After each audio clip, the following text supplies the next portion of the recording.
Hi everybody and welcome or welcome back to my channel. In today's video, I'm going to be talking about all 10 books that I read in the month of July. I did feel a little bit slumpy in July, so I feel like I was reading at a slower pace, and I feel like the slump also reflects in some of the ratings that I gave this month, but I did listen to 4 audiobooks, I read 5 physical books, and then I had one book that was both a physical and audio hybrid. Most of these books are romance with some fantasy sprinkled in, and then there is a thriller and a literary general fiction also in there as well. So without further ado, let's get into the first book that I read this month. I started out by listening to Out on a Limb by Hannah Bonham Young. I absolutely loved this book and I gave this 5 stars. This book follows Win and Bo, and they both have limb differences and they meet at a Halloween party, and when they're there they spend a night together and something occurs that leads them back to each other even after that, and you basically just follow on their journey of navigating this situation together. This was my second book by Hannah Bonham Young. The first one I read a couple years ago, so I really don't remember much of what happened in that, but this one I absolutely loved. I know that so many people read it last year and really enjoyed it, so I finally decided to get the audiobook through my library, and I'm so glad that I did. Right off the bat, between Win and Bo meeting, you really feel their chemistry and the connection, and I feel like that can be a pretty difficult feat in an audiobook, but in this, I absolutely loved this so much. I feel like getting to see the progression between Win and Bo and their relationship and it grow was just so enjoyable to listen to. I listened to this book in like a day. All I wanted to do was listen to this audiobook, and I also really enjoyed getting to see the friendship between Sarah, Caleb, and Win. Those are her childhood best friends, and you really just see the support that they give her in this situation, and I just really enjoyed getting to see this little group and found family come together. I thought it was so sweet, and I absolutely loved this book. I just think it was such an amazing listen. If you want a good audiobook, I highly recommend this one. Next up was the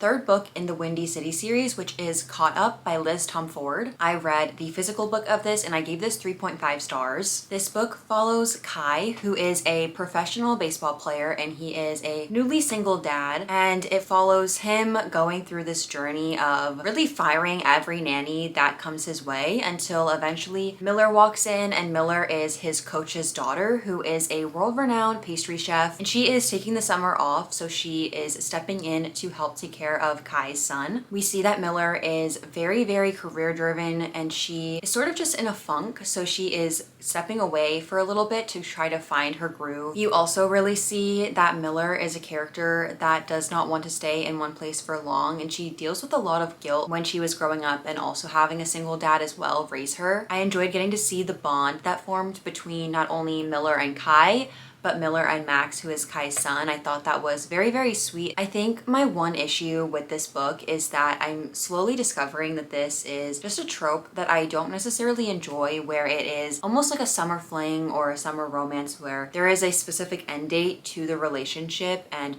throughout the whole book it's just this elephant in the room, this big looming thing that is almost disconnecting the characters because there is something that is pulling them away, and I just feel like it's so frustrating to read about sometimes. That's why it's not maybe necessarily one of my favorite things to read about, but I think that is something that I realized with this book, with just how frustrated I was getting with the characters, because I feel like you really see that they don't want to leave, but they just won't give in and stay. But still, I enjoyed this. This wasn't my favorite book in the series. I did, I believe, rate The Right Move a little bit higher, which was the second book, but I still enjoyed this one nonetheless. The next book that I finished was The Seven Husbands of Evelyn Hugo by Taylor Jenkins Reid. I did listen to the audiobook of this and I gave this 4.5 stars. This book follows Evelyn Hugo as she was a very big Hollywood star in the 1950s up until she decided to step away in the 1980s. And of course it also follows the 7 husbands that she had along the way. She's telling this story as a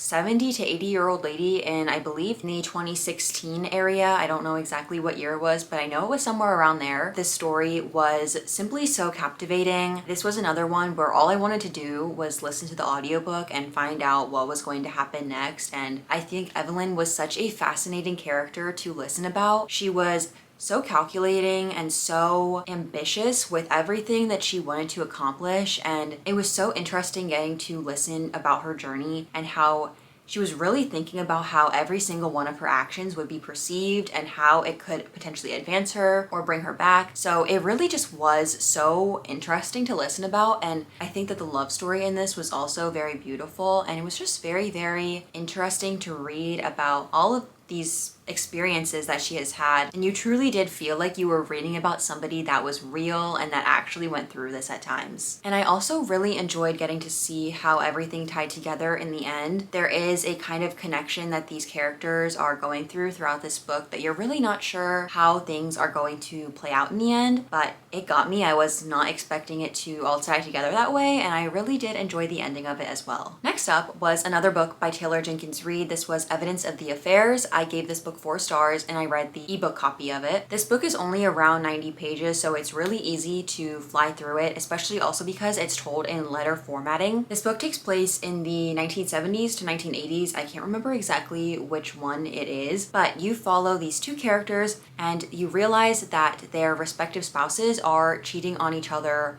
with the other spouse. So our main character contacts the husband of the woman that her husband is cheating on her with, and you basically just read these letters back and forth between them where they're kind of just finding comfort in the other, knowing that they're both going through a similar situation and kind of discovering how to proceed and how to go about this very terrible thing that they're both experiencing. This is a short story, so there's really only so much depth and connection that you can feel with the characters, but I still feel like that even though this was so short, you still really were invested in the story, and I honestly, this was another one where I didn't really guess how the ending would tie together. So I really enjoyed getting to see how everything played out. I was not expecting some of the things, but with this book, I have officially read all of Taylor Jenkins Reid's books. I've read her entire backlist. She is definitely one of my favorite authors that I have read. I simply love the way that she tells a story and her writing and just the way that she can so effectively captivate your attention, and I just think that she is a master of her craft. So this one was one that I really enjoyed as well. After reading that, I listened to the audiobook of Out of the Woods by Hannah Bonham Young, and unfortunately I gave this book 2.5 stars. This book is a kind of interconnected standalone with Out on a Limb. It follows Sarah and Caleb, who are best friends of Win in Out on a Limb. And as I said earlier, I really enjoyed Sarah and Caleb, so I really thought that I would enjoy their story in this one, but I think that this is where my slump started to kick in really hard. I just had really no energy or desire to listen to this, but I still made myself listen to it, so I think that's why I just really didn't have the best time listening to it. But Sarah and Caleb were high school sweethearts. They have gone through a lot together, and you're just seeing this point in their marriage where Sarah feels as though she doesn't really know who she is, and in order to find this out and to fall back in love, they go on this week-long trip in the woods. Neither of them are very outdoorsy, and it's just like a couples retreat where these couples can go to kind of learn to communicate. There's a therapist there so they can kind of just work through whatever, and it just follows that,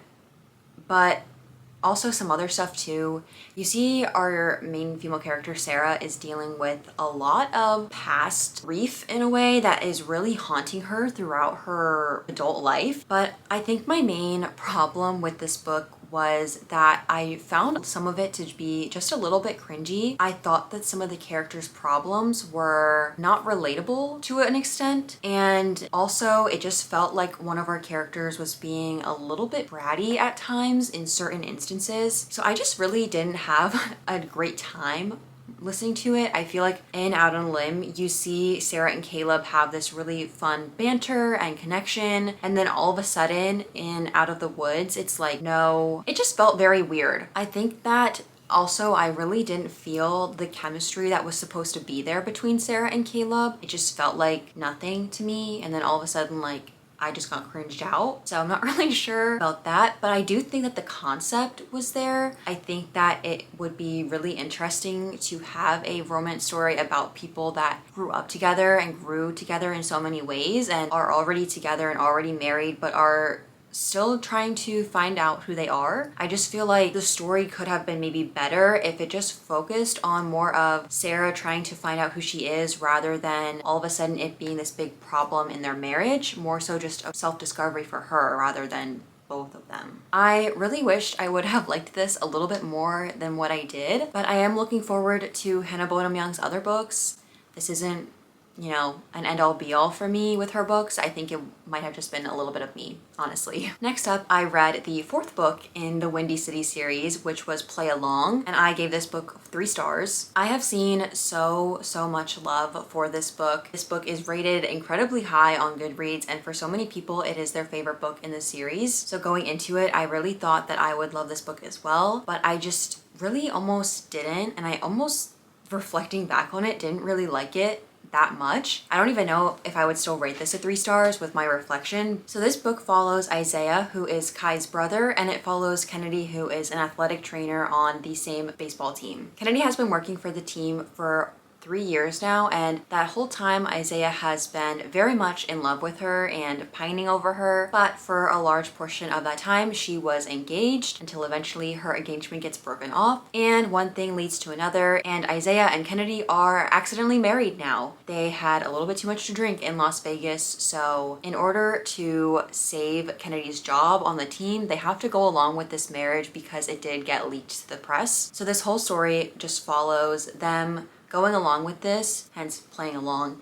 And you see that Kennedy is a character that deals with a lot of family issues, and so she's not the most comfortable person when it comes to vulnerability and even just like physical touch. So you see that that is a big factor in her kind of wanting to go along with this with Isaiah. I did just feel like for a lot of this book, nothing was really happening. I just was a little bit bored. It took me quite a while to read this book. It took me, I think, 9 days, which for me is a long time. Typically, a week is like my max, and that's for like longer books. So a book like this, I was really expecting to fly through it, but I just was struggling so hard for some reason with this. I also just feel like the point at which Isaiah was down bad for Kennedy just felt a little borderline pathetic to me, and I would have just liked to see some more reciprocation from her, or even like interest from her. She had like no interest in him, it felt like to me, and it felt like she was so unwilling to see the good parts of him for so much of this book, even though other people are telling her this is a great guy.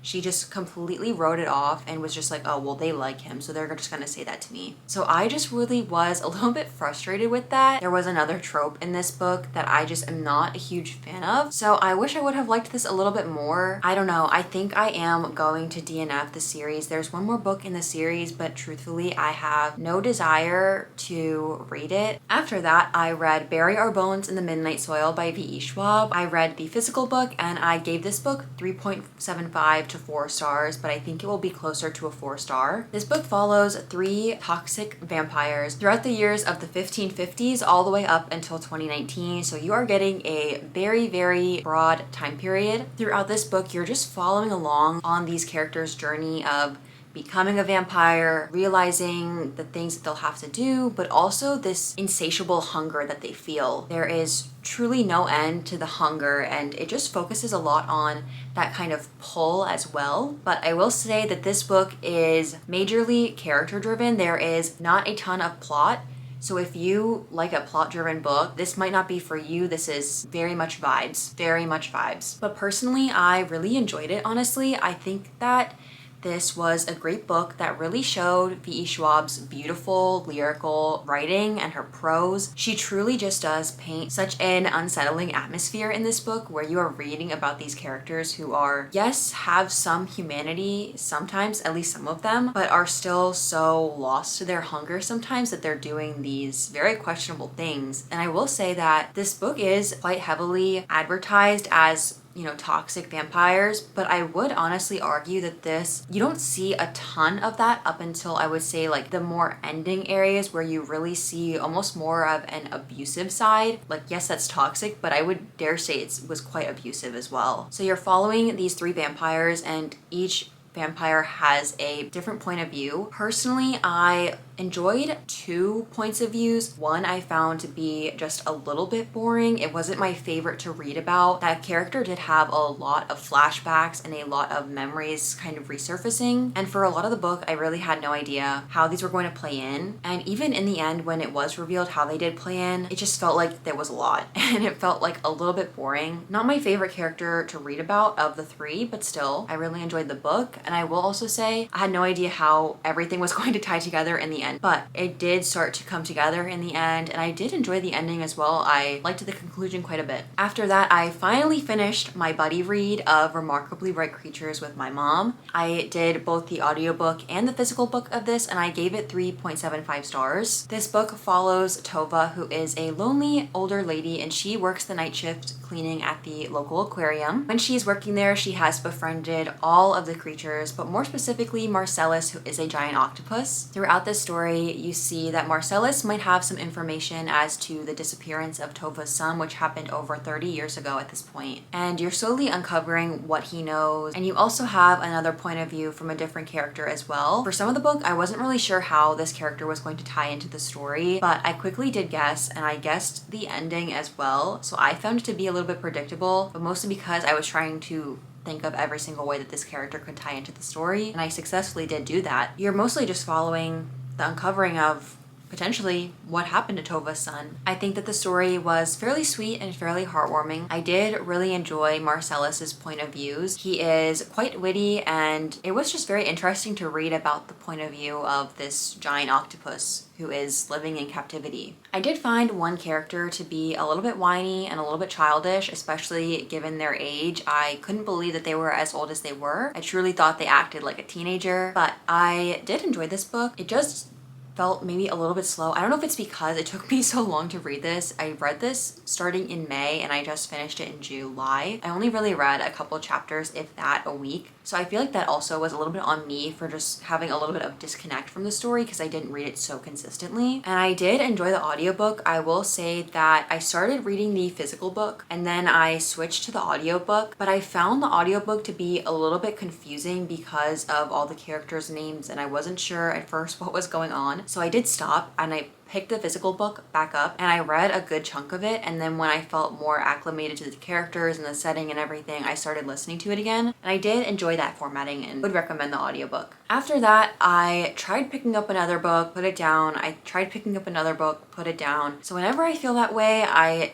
typically try to just pick up thriller or a mystery because I know that it is going to hopefully grab my attention. It's most of the time pretty quick and easy. I did just that, and I read None of This Is True by Lisa Jewell. I read the physical book and I gave this book 5 stars. I know that this book was so popular last year, I believe. This book follows Alex and Josie, and they are actually birthday twins. So they were born on the same day, same year, and in the same hospital. They're both coincidentally celebrating their birthday at the same pub, and as they're there, Josie overhears that it is Alex's birthday. She ends up approaching her and tells her that they have the same birthday. Josie goes home and decides to look up Alex because she heard her full name. And she realizes that Alex hosts a podcast called All Women, which she interviews women that have gone through difficult changes and overcome these challenges. And so coincidentally, a few days later, they bump into each other again, and Josie says to Alex, "You should interview me. I am about to embark on this big change in my life, and I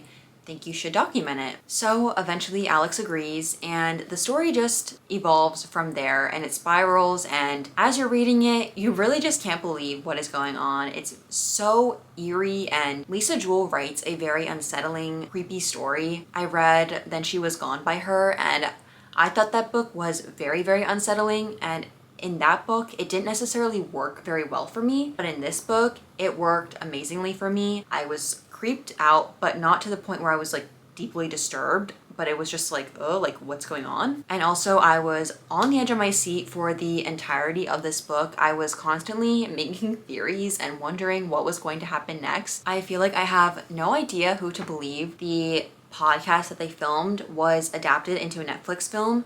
So you have these characters that knew the main characters and are kind of giving their output on what they were like when they were growing up or how they were as friends. So you have that kind of additional information that you're getting about these characters from side characters as you're unveiling what was actually going on. I think that this book was so interesting. I was so engaged while reading it. I just could not put it down. That's why I gave it 5 stars, and it was just a great experience. If you need a quick, easy thriller that is also very, very creepy, I highly recommend this book. And the last and final book that I read in the month of July was My Oxford Year by Julia Whelan. I listened to the audiobook of this and I gave it 2 stars. I listened to this book purely for the fact that The Netflix adaptation came out today and I wanted to read the book before I watched the movie. This book follows Ella, who is a foreign exchange student at Oxford. She received a Rhodes Scholarship, so she is studying abroad for a full year there. When Ella gets there, she has a less than pleasant meeting with a local, and the next day when she goes into one of her classes, she realizes that that same man is actually going to be teaching the class. He's not a professor, he is just a student working on his PhD. I think he's just the TA. The story just goes from there and basically follows their relationship. Personally, I felt like they go from one place and all of a sudden they're together. I had no idea how we got from point A to point B. Also, I didn't really feel the connection or the chemistry between the characters. I did not know that Julia Whelan wrote books. I know that she is a very, very popular audiobook narrator, so she does narrate this book as well. There also is a very random political aspect in this book. For some reason, somehow, Ella is working for this presidential campaign as a 24-year-old, and it's not like